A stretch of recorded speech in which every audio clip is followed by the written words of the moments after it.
오늘 제목은 뱀의 후손이 아닌 여자의 후손이라는 제목으로 같이 말씀 나누겠습니다. 뱀의 후손이 아닌 여자의 후손이라는 제목입니다.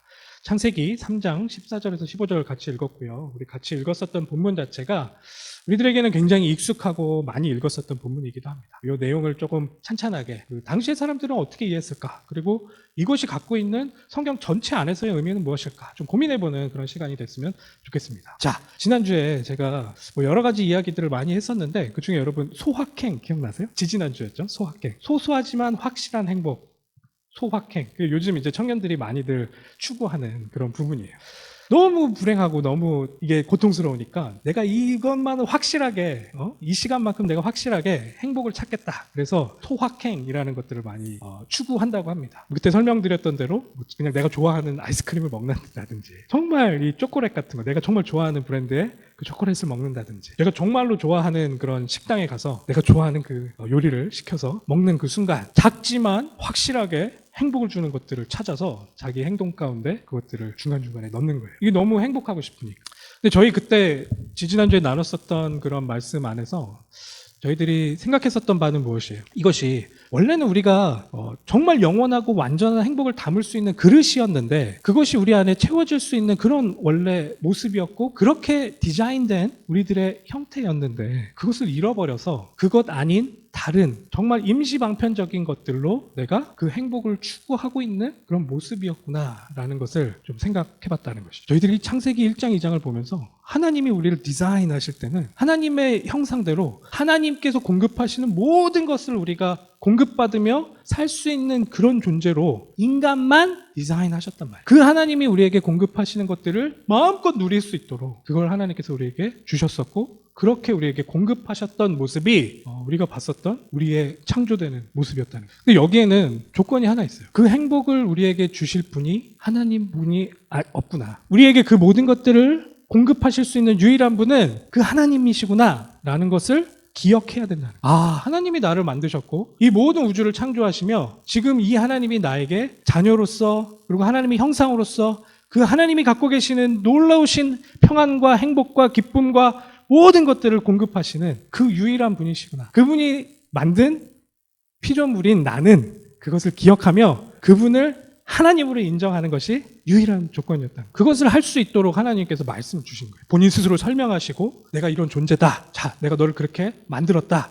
이야기하시며 자, 내가 너에게 모든 것을 공급하는 자야 라는 것을 기억하도록 말씀을 주셨다는 그 말씀이 우리 안에 기억됐으면 내가 그 말씀 안에서 그 공급을 누릴 수 있었다는 것이죠. 근데 등장인물이 나타나죠. 옛뱀, 사단이라고 하기도 하고 마귀라고도 하는 그 옛뱀이 그 중간 우리와 하나님 사이에 등장합니다. 그 등장하는 그 뱀의 이야기를 통하여 그 등장하던 그 뱀의 속임수를 통하여 우리가 원래 갖고 있어야 되는 하나님에 대한 이미지와 하나님의 말씀이 흔들리기 시작한단 말이에요. 그 뱀이 인간을 계속 속이기 시작한단 말이죠. 그러면서 그 뱀이 속이는 그 말에 원래 우리가 갖고 있었던 모습과 원래 우리가 하나님과 연결됐었던 그 말씀을 제대로만 갖고 있었으면 거기에 속지 않을 수 있었지만 그렇게 그것을 제대로 갖고 있지 못했던 우리는 뱀의 속임수에 넘어갈 수밖에 없었단 말이에요. 넘어가 버렸어요. 전 우주를 창조하신 그 하나님의 말씀을 저버리고 내가 하나님처럼 될 수 있겠다 하는 그 교만함에 그 하나님께서 하지 말라 하셨던 그 말씀으로 우리에게 명령하셨던 선악을 알게 하는 나무의 열매를 먹게 됐단 말이에요. 이게 우리의 모습이라고 우리가 같이 공감했었어요.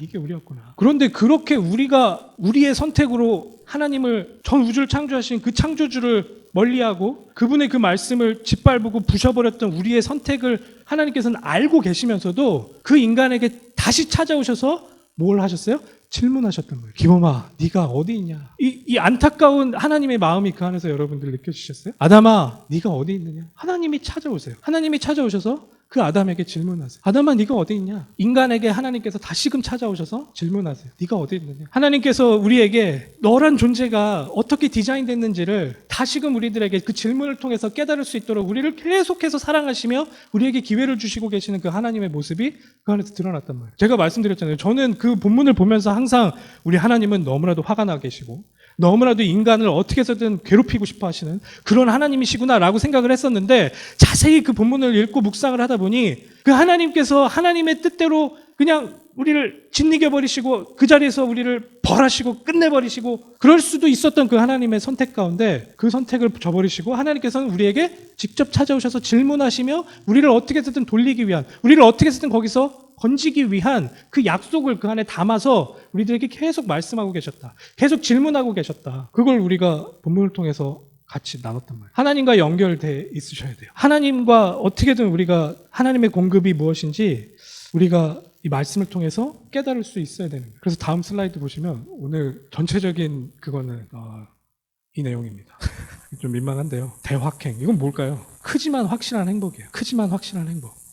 하나님께서 우리에게 공급하시는 크고 확실한 행복을 여러분들 눈앞에 있는 말씀을 통해서 하나님이 우리들에게 계속 제시하고 계시단 말이에요. 그냥 그 작은 거에 우리가 만족하지 않을 수 있도록 그냥 거기서 만족하면서 인생은 원래 이런 거야 이렇게 살지 않고 원래 우리를 디자인했던 그 모습 그대로 하나님께서 준비하신 완벽하고 큰 행복을 우리들에게 확실하게 제공하기 위한 그 하나님의 방편과 하나님의 말씀을 우리들에게 계속 허락하고 계시는구나 라는 것들을 여러분들이 기억하셨으면 좋겠어요. 이 전 슬라이드로 보여주세요. 민망해서 계속 못 보겠어요. 고민해보자는 거예요. 오늘 말씀을 통해서 정말로 확실하고 정말로 크고 정말로 행복한 거 맞는지 여러분들의 삶 가운데 그것들을 직접 확인해 보자는 거예요. 말씀 그대로 그 이야기를 우리가 이해하고 그것이 우리 삶 가운데 정말로 일어나고 있는지. 휘발유차에 경유를 넣으면 어떻게 되는지 아세요? 가솔린 차에 디젤을 넣고 시동을 거는 순간 그 차 엔진은 나갑니다. 앞으로 못 갈 뿐더러 이것이 완전히 망가져버려요. 엔진을 드러내야 돼요. 여러분들 안에 무엇이 공급되어야 하는지 여러분들이 말씀을 통해서 한번 기억하시라는 거예요. 우리 안에 뭐가 공급되어야 되는지. 우리는 여느 동물들과 달라요. 하나님 그렇게 만드셨단 말이에요. 여느 동물들처럼 우리도 흙으로 만들었어요. 다른 동물들도 흙으로 만들었다고 이야기하잖아요. 창세기에.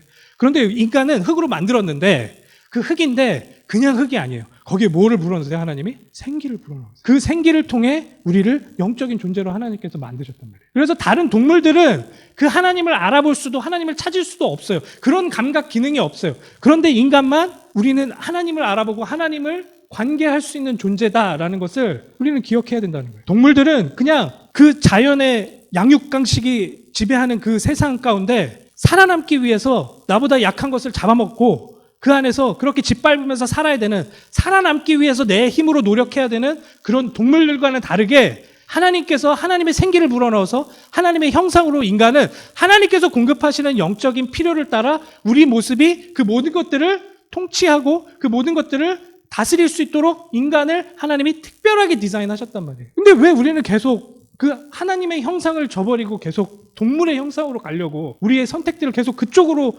내모는지, 그게 우리들의 모습이다라고 지금 이 성경이 우리들에게 폭로하고 있다는 거예요. 원래 우리는 그런 모습이 아니라니까요. 그냥 먹고 살기 위해서 근근히 그렇게 그거 무서워서 그렇게 사는 존재로 하나님이 창조하신 게 아니라니까요. 동물처럼 그렇게 살 수 있는 존재로 만드신 게 아니고 하나님과 관계하며 하나님이 공급하는 확실하고 완벽하고 큰 그 행복을 누리며 살 수 있는 존재로 하나님이 디자인하셨다니까요. 그 하나님을 기억하시면 돼요. 이 말씀을 통해서 그 하나님을 인정하시면 돼요. 그 말씀을 통해서 그렇지, 내가 그런 존재였지. 여러분들이 그것을 생각하고 믿고 따라가시면 돼요. 그걸 선택하시면 돼요. 내 교만을 버리고 나의 위치를 내가 정확하게 인식하면 된단 말이죠. 내가 하나님 되겠다. 내가 모든 것들을 판단하고 내가 모든 것들의 선악의 기준이 돼서 내가 그 모든 것들을 심판하겠다. 맞지 않는 옷을 입지 마시고, 그런 맞지 않는 옷을 입지 마시고, 그것을 할 수 있는 분은 하나님밖에 없구나 라고 여러분들이 인정하시고 그 하나님께 여러분들의 것들을 튀어나오면 된다니까요. 우리가 그곳에 우리가 맞추면 그 하나님께서 우리에게 그 공급함을 회복한다니까요. 너무 결론적으로 이렇게 말씀을 드렸는데 오늘 내용을 보면서 조금 더 자세하게 한번 바라보겠습니다. 자, 오늘 14절, 15절, 3장 14절, 15절을 같이 읽었습니다.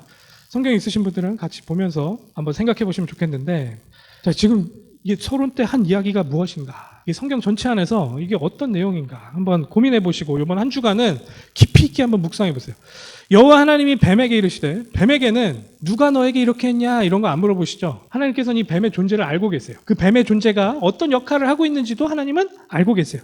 그 하나님께서 그것이 필요하다고 생각하셔서 허락하셨어요. 그래서 그 뱀이, 옛 뱀이라고 하는 그 뱀이, 사탄이나 마귀라고 하는 그 뱀이 인간에게 그 했던 행동들, 그리고 그 뱀이 갖고 있는 그 생각, 내가 하나님이 되고 내가 하나님처럼 그렇게 숭배받고 싶어 하는, 그리고 그 인간조차도 스스로가 스스로를 숭배할 수 있는 존재로 만들기 위한 그런 모든 계략들, 이것들을 하나님께서는 허락하셨다는 거예요. 이게 뭐지? 갑자기? 이걸 왜 허락하셨지? 여러분들 자세히 생각해 보시면 이 뱀의 존재가 아니었으면 이 인간이 그 하나님의 말씀을 정확하게 갖고 있었는지 없었는지를 알 수가 없어요. 그 내용을 확인해야지만 이 생명이 있고 내가 정말 죽지 않는 그 길을 갈 수 있고 그 하나님과 그 완전한 관계를 맺을 수 있는데 그것을 확인할 길이 없어요. 그것을 확인하기 위해 하나님께서는 그걸 들춰내시기 위해 이 마귀의, 그러니까 여기 나오는 이 뱀의 그 행동들을 허락하셨다. 하지만 이 뱀이 한 행동 자체는 저주받아 마땅한 행동이기도 합니다. 그것이 하나님께서 허락은 하셨지만 그것이 죄가 아니면 아니에요. 인간이 우리가 죄를 짓지만 하나님께서는 그 모든 상황 가운데서도 우리가 그 안에서 돌이키고 정말로 하나님을 우리의 마음으로 사랑할 수 있는 존재로 만들어 가시기 위한 그런 과정으로 그것들을 허락하시지만 우리 죄가 아닌 것은 아니에요. 그래서 하나님께서 그 뱀에게도 이렇게 그 저주의 상태를 설명하십니다.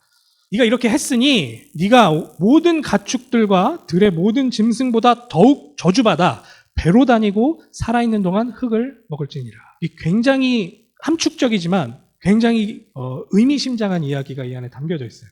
우선은 그냥 여러분들이 직관적으로 보시자마자 드는 그 이해, 그것들에 대해서 한번 정리해 봅시다. 이 뱀은 다른 가축들보다 더 어떻게 뭐가 됐어요? 더 저주를 받게 됐어요. 그래서 그 결과로 어떻게 배로 기어다녀요. 배로 다니고 또 흙을 먹는다고 그래요. 흙을 먹는다고 그래요.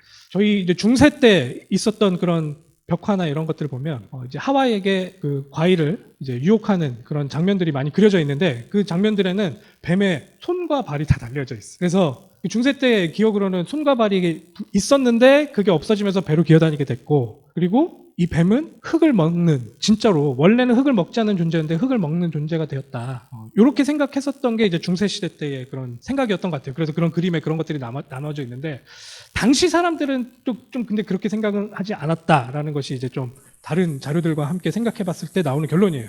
당시 사람들이 이것을 통해서 뱀이 팔다리가 없이 기어다니면서 흙을 먹는 그런 생물학적인 존재가 된 것에 대한 기원을 여기서 설명하고 있다.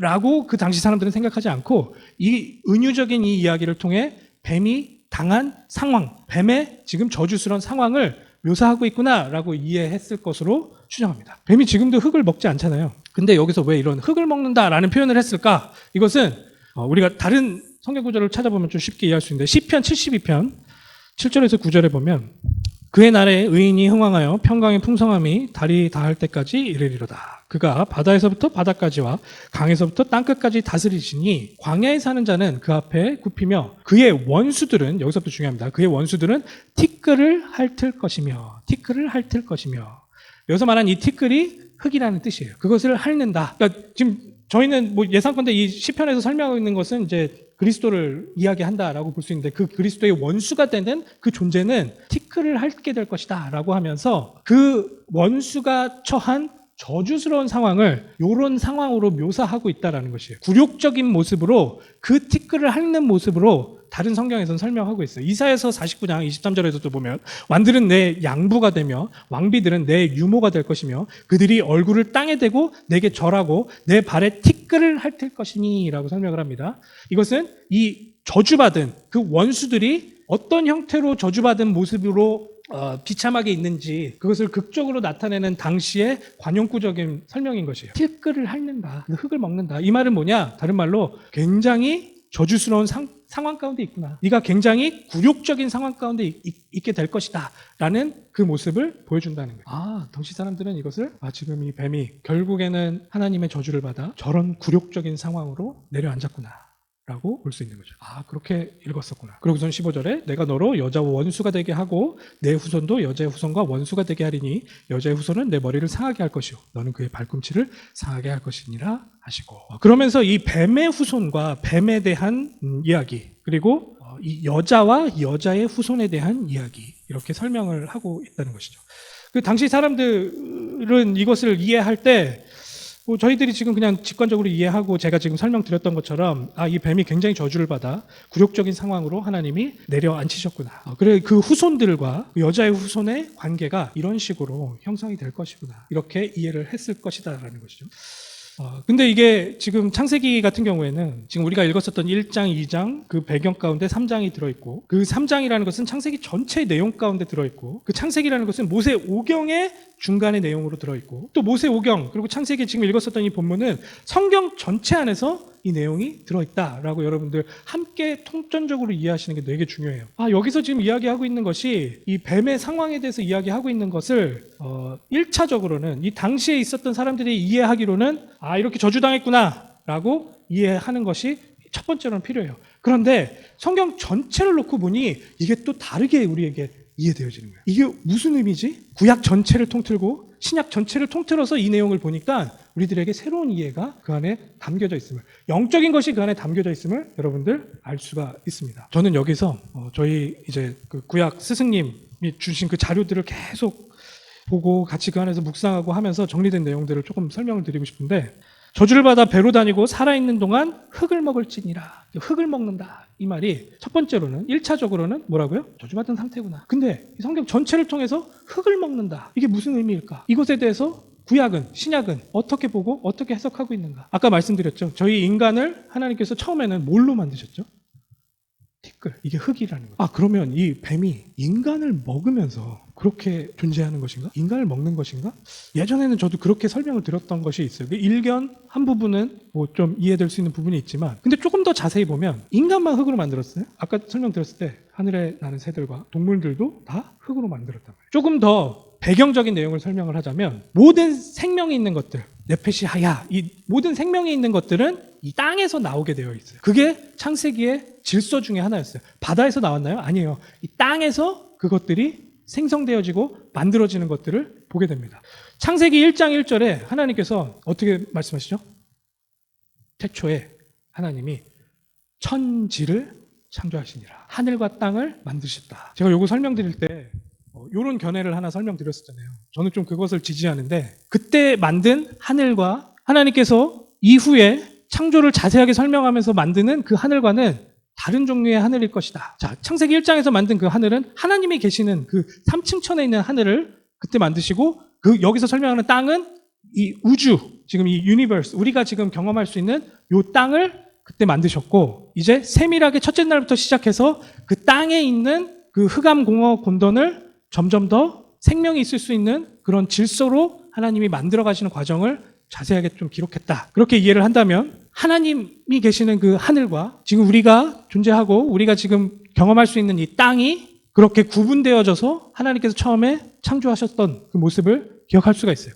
그 안에서 이제 이 뱀 같은 경우에는 결국 그 땅에 있는 것들, 그 땅을 구성하고 있는 그 흙을 먹으며 그 안에서 존재하고 그것들을 관장하는 그런 모습으로 여기에서 설명하고 있음을 성경 전체를 통해서 우리는 좀 이해할 수 있게 되는 거예요.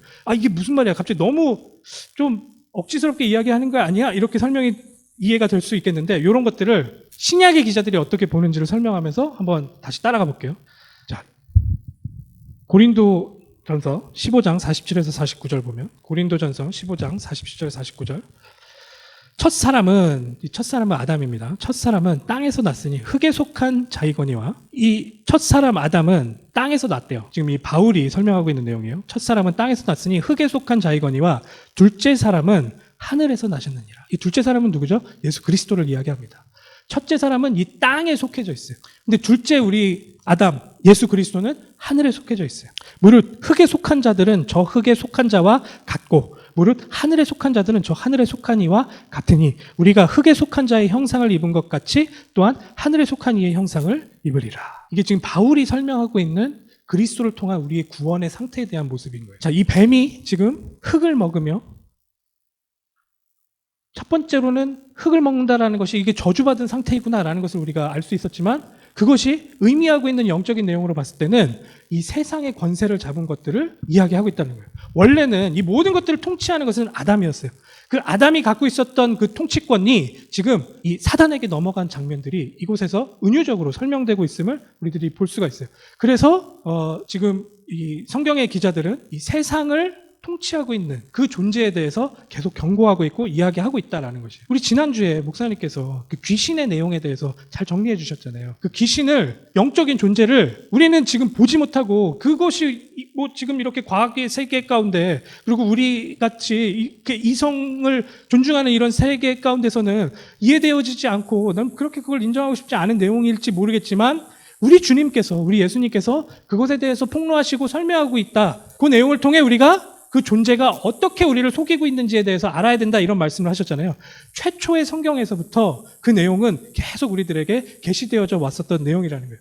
자, 이 세상을 지금 관장하고 있고, 이 세상의 압이 된 이 마귀와 사탄이 지금 이 세상을 장악하고 있음을, 그래서 땅에 속한 자들은 그 땅에 속한 것들에 의해서 행동하게 되어 있어요. 그런데 하늘에 속한 자는 하늘에 속한 것으로 인해 행동하도록 되어 있다라는 것이 성경 전반적인 세계관 안에서의 설명인 거예요. 여러분들은 지금 어디에 속해져 있는지가 너무나도 중요하다라는 거예요. 아까 설명드린 확실하고 큰 그 하나님의 공급을 받을 자들은 어디에 속해져 있어야 하는지에 대해서 기억하셔야 된다라는 거예요.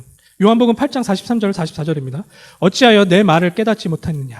이는 내 말을 들을 줄을 알지 못함이로다. 너희는 너희 아비 마귀에게서 났으니 너희 아비의 욕심대로 너희도 행하고자 하느니라. 그는 처음부터 살인한 자요, 진리가 그 속에 없으므로 진리에 서지 못하고 거짓을 말할 때마다 제 것으로 말하나니 이는 그가 거짓말쟁이요 거짓의 아비가 되었습니다. 거짓의 아비가 되었습니다. 그 모습을 통해서 지금 이 뱀이 갖고 있는 상태를 우리가 유추해 볼 수 있는 거예요. 뱀이 갖고 있는 상태에 대해서 유추를 했어요. 15절에는 뱀의 후손과 여자의 후손에 대한 이야기가 나옵니다. 뱀의 후손과 여자의 후손에 대한 이야기가 나와요. 제가 지지난주에는 여자의 후손에 대해서, 이것이 예수 그리스도에 대한 굉장히 세밀한 그런 내용들이, 그리고 그 계시가 그 안에 담겨져 있다. 그래서 이게 원시복음 아니냐라고 우리가 같이 읽었었던 내용이 있는데, 여기서 설명한 그 씨라는 것, 그 후손이라는 개념에 대해서 간략하게 말씀드렸잖아요. 그게 여기서는 단수로 쓰이거든요. 단수로 쓰인다. 이것은 한 명 있다, 이렇게 생각을 해서 여자의 후손 이랬을 때는 이것이 그 그리스도 한 분을 이야기하는구나 라고 우리가 유추할 수도 있겠지만, 실제적으로 이 문법적인 것들을 보면 단수로 쓰여도 군집 명사로 쓰여져서 이게 복수로 쓰이지 않아도 그 전체적인 것들을 담아서 상징적으로 표현할 때 단수로 많이 사용한다. 이게 이제 전체적인 성경 안에서의 그 단수의 사용 범위입니다. 그러면 여기서는 두 개 다 가능한 거예요. 그 예수 그리스도가 단수로 여기서 나타나고 있구나라고 이해를 할 수도 있겠지만, 이것을 통해 그 자녀들로 여기에서 군집 명사로서 이것을 모두 담고 있는 것으로 설명을 할 수가 있어요. 이렇게 이해를 하게 된다면, 지금 여자의 후손이다라고 했을 때는 여자에게 소속된, 여자에게 지금 씨를 거기서 받게 되는 그 군집적인 그런 단체가 그 안에 소속될 수가 있고,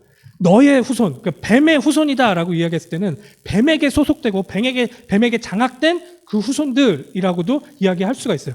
여자의 후손과 뱀의 후손이 나중에는 어떻게 돼요? 결국에는 서로 원수가 된다고 얘기했죠. 그 안에서 원수가 된다라고 설명을 하고 있어요. 뱀의 후손과 여자의 후손들은 원수가 되어져요. 하나님께서는 지금 창세기 1장에서도 세상을 창조하실 때 하나님께서는 계속 가르세요. 빛을 통해서 빛과 어둠을 나누시고, 정말 하나님께서는 계속해서 그 궁창을 위에 있는 것과 아래 있는 것으로 나누시고, 계속 하나님께서 지금 이 질서를 만들어 가시는 그런 과정 가운데서 하나님에 속해 있는 것과 그렇지 않은 것들을 계속 구분해 나가시는 그런 과정들을 우리들이 이해할 수가 있어요. 그 과정 가운데 지금 범죄한 인간이 결국에는 하나님의 말씀이 아니라 그 사단의 속임수에 속아서 내가 하나님처럼 될 수 있다라고 생각하는 그 뱀의 자녀로서, 뱀의 후손으로서 내 스스로를 계속해서 추구해가는 그런 모습과, 여자의 후손으로서 하나님께 소속되어 있는, 하늘에 소속되어 있는 그 존재로서 구분되어져 가는 것들을 계속 성경은 이야기하고 있단 말이죠. 우리들에게 정말 이야기하고자 하는 것은 무엇일까요? 정말 우리 인간은 원래 처음에 창조됐던 모습 그대로 하나님께 속해져 있습니까? 하늘에 속해져 있습니까? 아니면 이 땅에 속해져 있습니까? 라는 것을 질문을 계속 하고 있단 말이죠. 우리들에게. 이 하나님께서 우리들에게 계속 그 부분을 설명하시기 위해 모든 역사를 통틀어서 우리들에게 그 부분을 나타내십니다.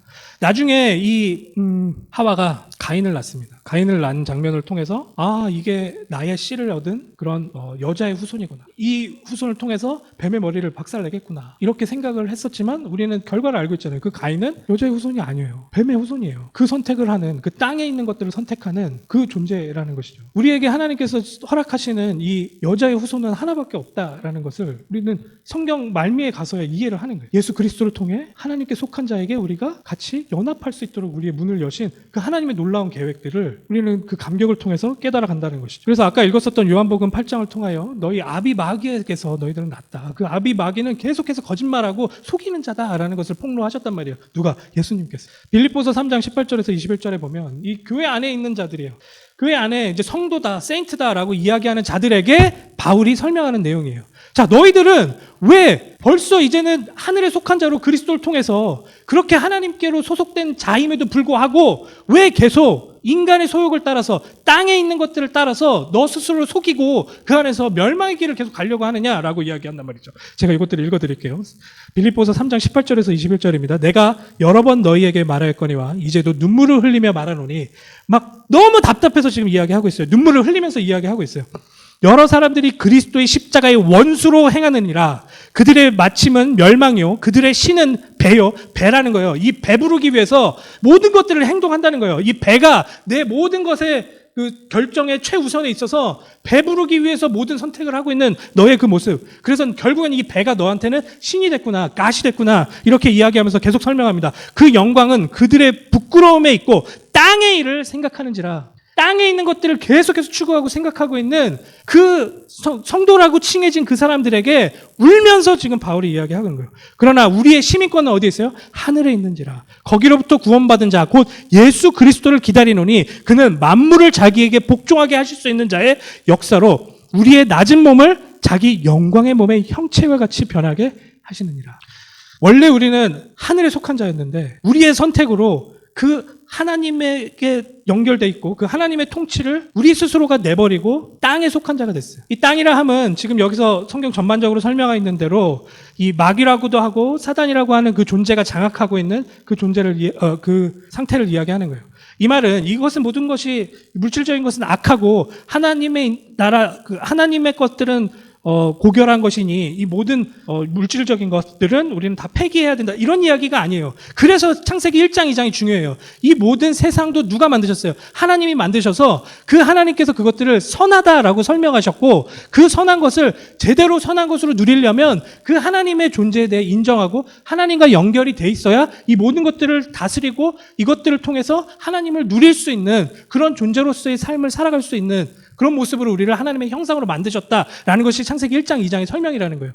그래서 완전 이분법적으로 내가 하늘의 것만을 추구해야 되기 때문에 나의 뭐 자녀나 이 모든 것들 버려야 된다. 이 이야기가 아니고 이 모든 것들을 정확하게 이해하고 정확하게 하나님이 우리에게 주신 것들을 바라보고 그것들에 대한 회복을 원한다면 하나님과 다시 연결돼야 된다. 우리가 하늘에 속한 자로서 그 선택을 했을 때만이 이 모든 것들이 우리들 안에서 회복되어진다라는 것을 기억해야 된다는 것이죠. 우리가 이미 빛을 받았습니다. 빛을 받았는데 우리 안에 지금 배가 신이 된 그런 모습들이 남아있어요. 아직도 땅에 속한 것들을 추구하는 우리들의 모습이 남아있어요. 그래서 우리 그 구약 스승님은 그거를 우리 안에 있는 그 세상을 추구하는 그 모습들 때문에 그 앞에 그림자가 지지 않냐 이런 설명을 하셨는데 저는 그게 굉장히 인사이트 있게 다가왔어요. 그림자가 생겨서 빛이 비춰졌는데 그 모습 우리가 세상을 추구하고 배가 신이 된 그런 모습 때문에 거기에는 새카만 어둠이 자리 잡고 있지 않느냐. 그러니까 우리는 살아가며 그것들을 하나 둘씩 없애가며 하나님을 신뢰하는 우리의 모습으로 성화되어져 가는 모습이 우리들에게는 필요한 모습이라는 거예요. 이게 없어야지만 내가 빛을 받은 것이다 라고 이야기하는 게 아니고 지금 그래서 빌립보서에서의 바울의 설명은 그거예요. 넌 이미 그걸로 깨닫지 않았냐. 그런데 왜 그걸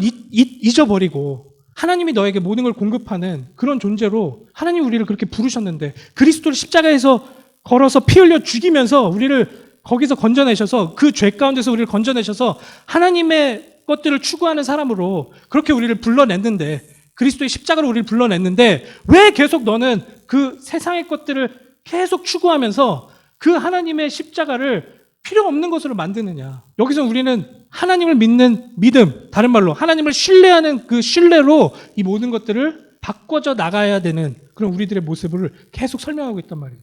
그런데 이거를 계속 귀신이나 마귀 사탄이 계속 속인단 말이에요. 상황을 통해서, 사람을 통해서 우리들로 하여금 나를 계속 추구하는 모습으로 이 모든 것들을 관장할 수 있도록 이 세상의 것에 우리를 묶어놓는 그런 역할들을 계속 하고 있다는 것이죠. 근데 우리는 그리스도의 십자가를 이해한 사람이라면, 그리스도의 십자가가 우리에게 어떤 역할을 하고 있는지 아는 사람이라면 어디 속한 사람이에요? 하늘에 속한 사람이라니까요. 우리의 시민권이 어디 있다고요? 하늘나라에 있다니까요. 자, 하늘나라에 있다, 하늘나라 시민권이 있다, 이 이야기는 내가 죽어서 천국 갑니다, 물론 그것도 포함되어 있지만 그것이 메인 내용이 아니에요. 지금 내가 살아있는 동안에 그 하나님의 통치를 인정하는 그런 행복한 존재로서 살아갈 수 있는 존재입니다 라는 것을 이해한다는 것이. 여러분들 스스로가 그냥 말로는 할 수 있어요. 그냥 나는 하나님 믿습니다, 하나님의 통치 인정합니다. 근데 우리 안에 배가 신이 된 우리들의 모습들이 덕지덕지 있다니까요. 그거를 지금 그리스도의 강력 앞에서 계속 들춰내면서 하나 두 개씩 없애 나가는 과정인 거예요. 근데 왜 제가 처음에 대확행 뭐 이런 민망한 단어를 만들어서 설명을 했냐면, 이것이 없어지면 없어질수록 성경에서는 그것이 너희에게 참 행복이다라고 설명하고 있기 때문에 그런 이야기를 하는 거예요. 여러분. 억지로 꾹꾹 참아서, 지금 예수님께서 그 얘기하고 있는 게 아니라니까. 이 값어치가 이해되고 하나님 나라에 속한 것이 무엇인지 이해가 된 사람들이 그것을 따라갔을 때 하나님이 주시는 놀라우신 평안과 기쁨과 행복들이 무엇인지를 맛보면서 걸어갈 수 있도록 우리를 인도해 나가신다니. 하늘에 속한 것을 얼마나 사모할 수 있는 것으로 만들어놨는지, 내가 예전에 이게 최고인 줄 알고 이 돈 조금 있는 거, 명예 조금 있는 거, 내가 조금 그거 손에 갖고 있는 것, 이것으로 막 마음 편안했었던 그런 모든 모습들이 배설물처럼 보일 수 있도록 우리들에게 하나님의 가치가 얼마나 어마어마한 것인지 이해할 수 있게 맛보게 하나님께서 우리들을 하나님 나라의 백성으로 만들어 가신다니까. 근데 그것은 여러분들이 그것들을 인정해야지만 맛볼 수 있는 거예요.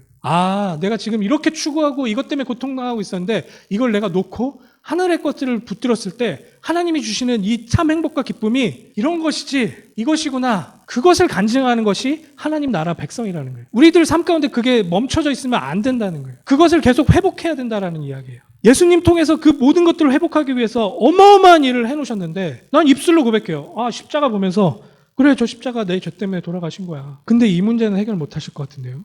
근데 이거는 내가 꼭 있어야 될 것 같은데요. 내가 신이 돼서 내가 선하게 판단을 하고 이거는 꼭 있어야 된다고 하나님 앞에서 내가 하나님 노릇을 하고 있는 모습, 그 모습만 내려놓기 시작하면 그 확실하고 완벽하고 큰 행복이 우리들 가운데 임한다니까요. 하나님 백성으로서. 하나님께서 그렇게 우리를 인도해 가신다니까요. 하늘에 속한 자는 오직 예수 그리스도밖에 없습니다. 그분 외에는 이 사탄을 이길 수 있는 능력을 갖고 있는 인간은 없어요. 그래서 우리는 그분에게 속해야 된다는 거예요.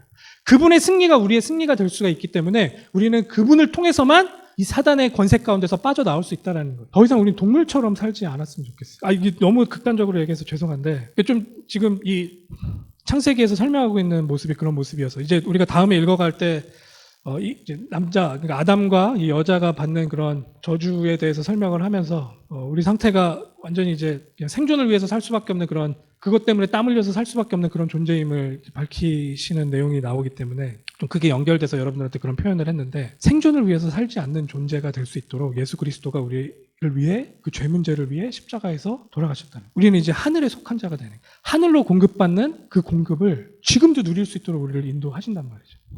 여자의 후손인 그리스도만이 사탄을 이길 수 있습니다. 우리는 흑에 속해 있었기 때문에 우리 힘으로는 절대 이길 수 없습니다. 오직 예수 그리스도의 능력으로만 그 안에서 빠져나올 수 있다라는 것이, 정말 하나님은 선하시고 지금도 나에게 응답하고 있는 분이시다라는 것을 어떤 증거를 통해 가장 확실하게 볼 수 있느냐, 이 예수 그리스도를 이 땅에 보내신 하나님의 그 발자취를 통해서 우리는 확실하게 그것들을 믿을 수 있는 거예요. 그 그리스도의 능력을 통해서 우리들의 삶 가운데서 그것들을 누릴 수 있는 거예요. 그 거대한 구원의 물줄기 안에서 세밀하게 나의 인생을 터치하시는 하나님의 섭리로 우리는 계속 설득해 당하면서 그 하나님을 계속 인정하는 삶을 계속 점점 더 지경을 넓혀가면서 살아가는 거예요. 제가 처음에 미국으로 유학 온 게 2009년이에요. 2009년.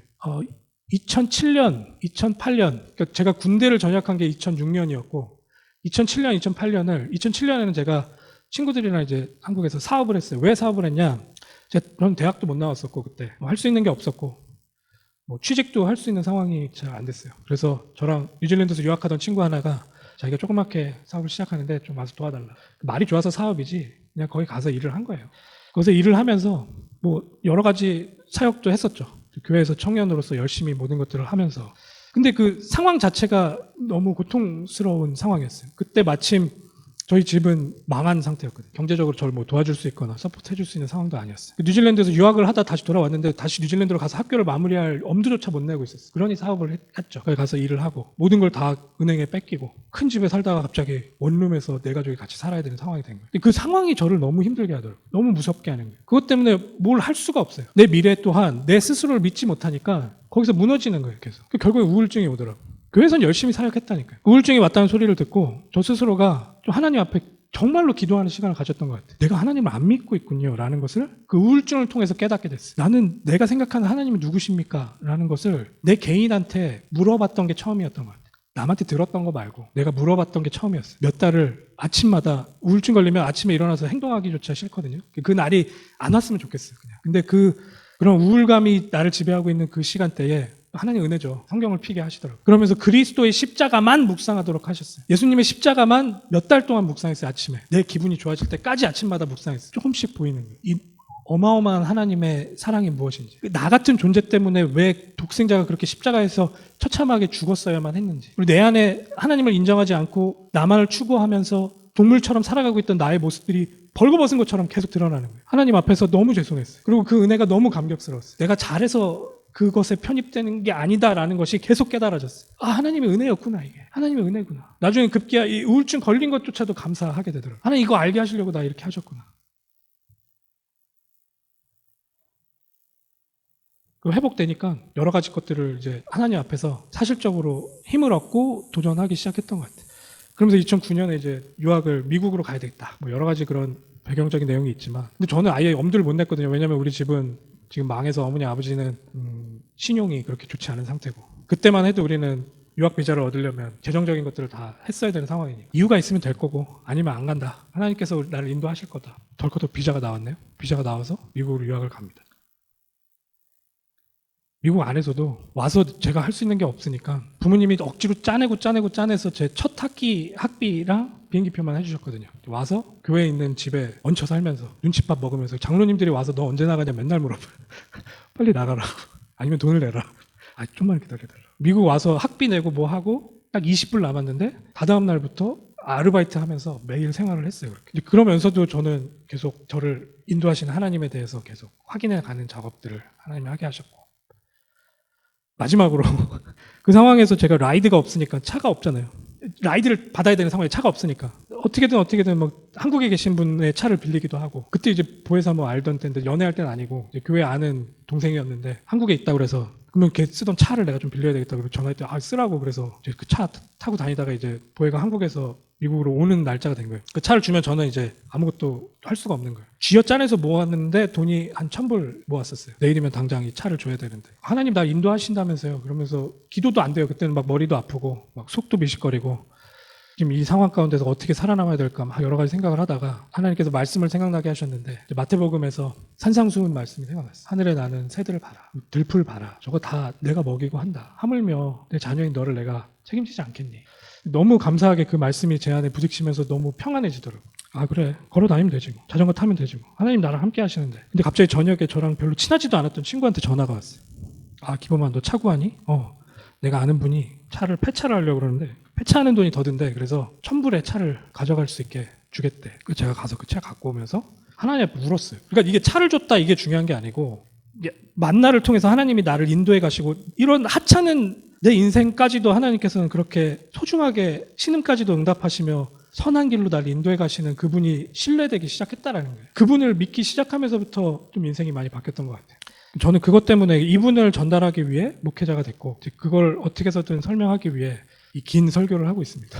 많이 부족해요. 이거를 어떻게든 좀 제 안에 있는 걸 여러분들한테, 그리고 성경 안에 있는 이 내용이 여러분들한테 전달됐으면 좋겠는데 그걸 잘 이렇게 포장하는 것도 좀 부족하긴 한데 하나님 그런 은혜를 주셔서 그렇게 하고 있어요. 저는 우리 한마음교회가 하늘에 속했으면 좋겠어요. 여기 계신 한 분 한 분이 내 기준이나 내가 갖고 있는 틀 이런 거 말고 하나님의 기준이 가장 우선이다라고 고백하며 서로가 그것들을 인커레이지하고 그 안에서의 행복을 같이 간증했으면 좋겠어요. 그렇게 우리를 인도해 가실 줄 믿습니다.